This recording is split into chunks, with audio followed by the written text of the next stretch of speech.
শুভ সকাল আমার প্রিয় বন্ধুরা, আশা করছি তোমরা যে যেখানে আছো সকলে ভালো আছো এবং সুস্থ আছো। নদিয়া জেলার ছোট্ট একটি গ্রাম থেকে আমি অনিতা তোমাদের সকলকে জানাই আমার ব্লগ চ্যানেলে অনেক অনেক স্বাগত আর অনেক অনেক ভালোবাসা। তো বন্ধুরা, ঘড়ির কাঁটায় বাজে এখন ঠিক 7:30 আর আজকের ব্লগটা এখান থেকে শুরু করছি। আজকে ঘুম থেকে উঠতে অনেক দেরি হয়ে গেছে, কারণ গুড্ডুর একটু ভোরের দিকে জ্বর এসেছিল। তা ও তো ঘুমোচ্ছিল, সেই জন্য ওর পাশে আমিও শুয়েছিলাম। আর ঘুম থেকে উঠে দেখি মা সব কাজ করে নিয়েছে, আর আমি দেখো এখন চলে এসেছি বিছানাটা গোছানোর জন্য। তা গুড্ডুর বালিশের কাভারটা খুবই ময়লা হয়েছে, কারণ ও তো তেল মাখে প্রত্যেক দিন, সেই জন্য তেল তেলে হয়ে গেছে। তাই ওর কভারটা একটু পাল্টে দিলাম, আর যেটা কাঁচা ছিল সেটা এখন ভরে দিচ্ছি। আর গুড্ডুকে নিয়ে মা এখন একটু ঘুরে বেড়াচ্ছে, আর যা বাদ বাকি কাজগুলো আছে আমি এখন করে নেব।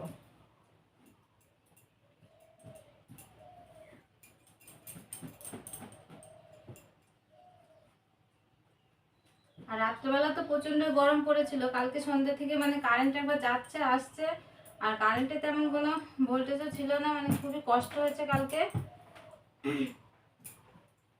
তো যাই হোক, দেখো আমার বালিশের কভারটা এখন ভরা হয়ে গেল, আর আমি এই কাঁথাটা রয়েছে এই কাঁথাটাকে এখন ভাঁজ করে নেব। রাত্রেবেলা আর কি ওকে গায়ে দিতে হয়েছিল, খুব কাঁপছিল।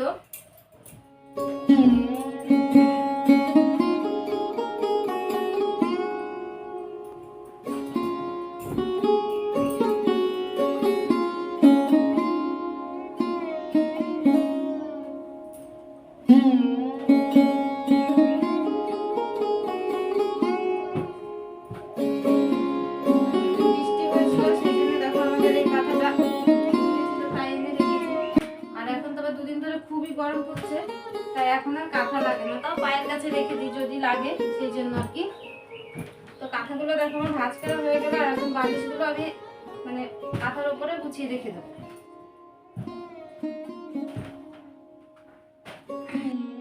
বালিশগুলো ভালো করে গুছিয়ে নিয়েছিলাম, আর গোছানোর পরে কাঁথার উপরে রেখে দিয়েছি। তারপরে খাট থেকে নেমে দেখো চাদরটা এদিকে ওদিকে একটু টেনে দিয়ে ঝাঁটা দিয়ে কিন্তু আমি একটু ভালো করে টান টান করে আর কি চাদরটা টান করে দিচ্ছি।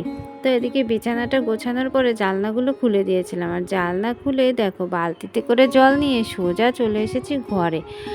আর ঘরটা দেখো যতটা নাগাল পেয়েছি খাটের তলা মুছে নিয়েছি, আর এখন শোকেসের দিকটাও কিন্তু বেশ ভালো করে মুছে দিচ্ছি।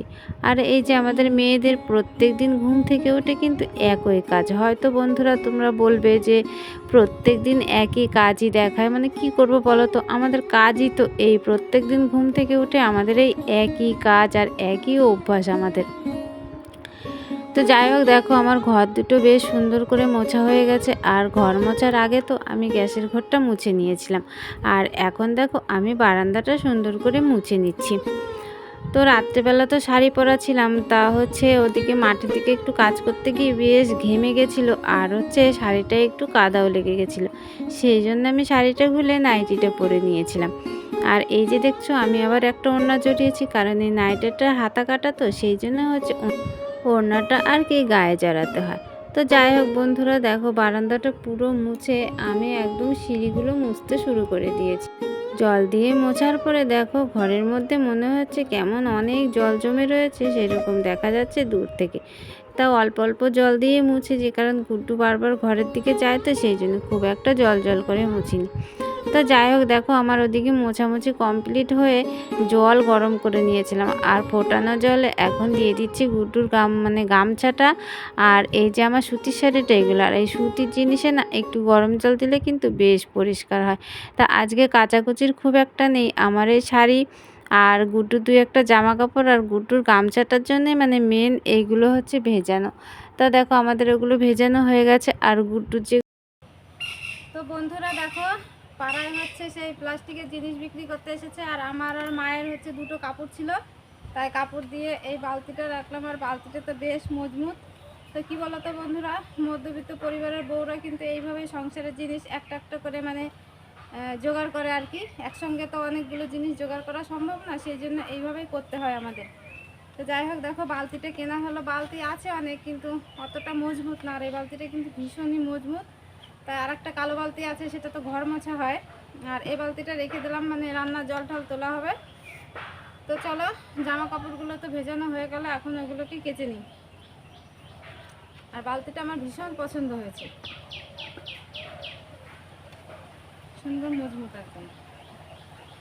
আর তোমরা তো দেখলে একটা প্লাস্টিকের বালতি কিনেছি। আমাদের কিন্তু এইভাবেই একটা একটা করে জিনিস হচ্ছে গোছাতে হয়। আমাদের একবারে না অনেক কিছু করা কিছুতেই সম্ভব না, মানে এটা আমাদের ক্ষমতার বাইরে একদম, মানে আমরা পুরো অক্ষম যাকে বলে, সেই জন্য একটু একটু করে মানে গোছাতে হয়।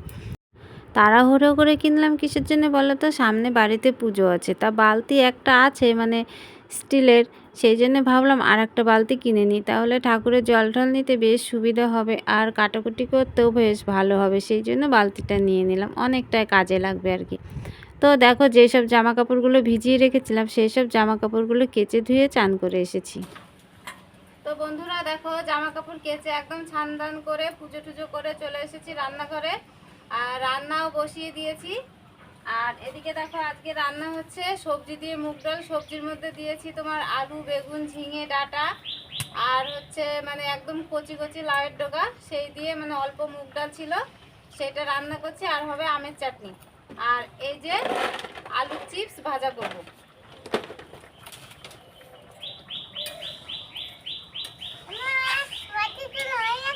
মাটি তোলা হয়ে গেছে।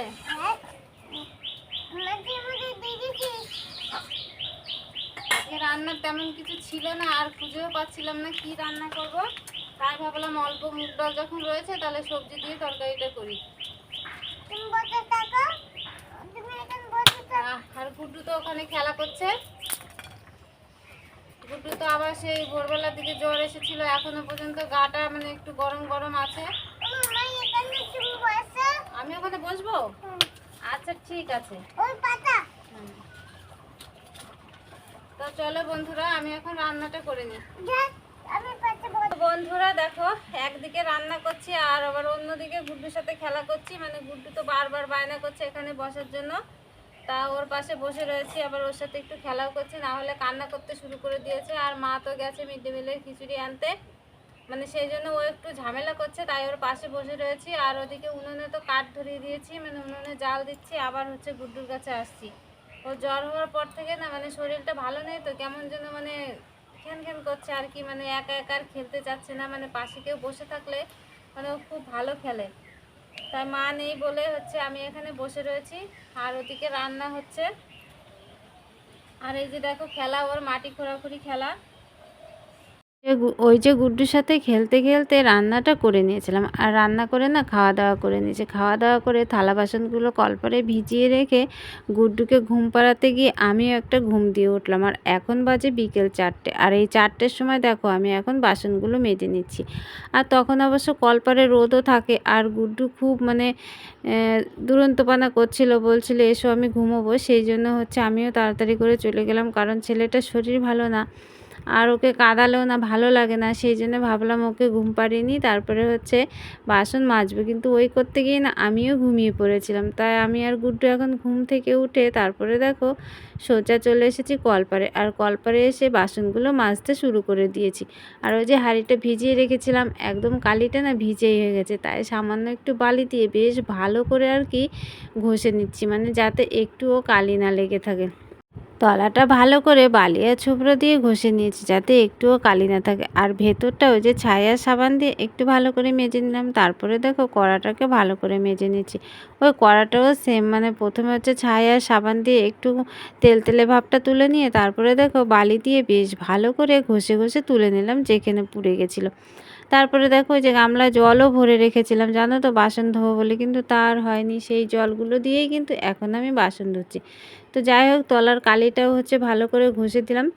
আর এখন দেখো সব বাসনগুলো আমি এক এক করে ধুয়ে নেব। ওই যে আমার গুড্ডু সোনাও চলে এসেছে, এখন ও বলছে আমি এগুলো মানে ওই ঝুড়িতে রেখে দিয়ে আনছি, ঠিক আছে। তা ও দেখো আমি একটা একটা করে ধুয়ে দিচ্ছি, আর ও কিন্তু কিছু কিছু করে বাসন ওই যে ঝুড়িতে নিয়ে নিয়ে রাখছে। আর এখন শরীরটা না একটু ভালো আছে, একটু ভালো থাকলে চারিদিকে ছোটাছুটি করে আর অনেক কথা বলে, আর যখন একটু শরীর খারাপ করে তখন না চুপচাপ হয়ে যায়, তখন না একদমই ভালো লাগে না। মানে যে ছেলেটা আমার সারাক্ষণ কথা বলে, সারাক্ষণ চারিদিকে দৌড়াদৌড়ি করে বেড়ায়, সেই ছেলেটা আমার চুপচাপ হয়ে গেছে, মানে মনটা না ভীষণ খারাপ হয়েছে। মানে ওর যতটা শরীর খারাপ না হয় তার থেকে শরীরটা যেন আমার বেশি দুর্বল হয়ে যায়।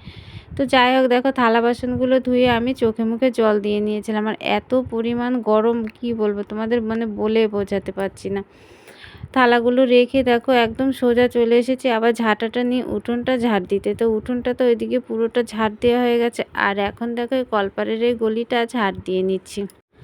ঘাম যেন গায়ে থেকে দরদর করে ঝরে পড়ছে, মানে কাপড় যেন একদম ভিজেই যাচ্ছে।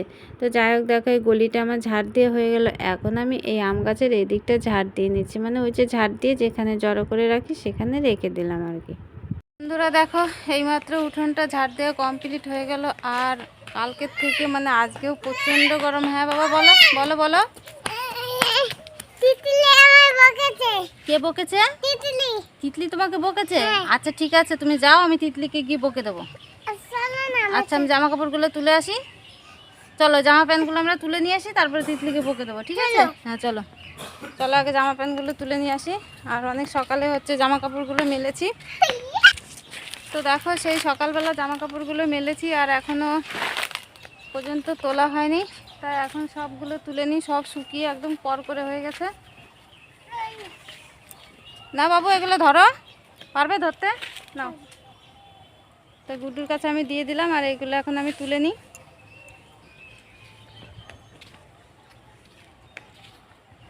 আর আমি তো অনেক সকালে চান করেছিলাম, আমার জামা কাপড়গুলো সব শুকিয়ে গেছে, গুড্ডুরগুলো শুকিয়ে গেছে। তা মা একটু আগে চান করেছে, মারগুলো শুকায়নি। বাবা ওটা শুকায়নি, দাও ওটা মেলে দিই।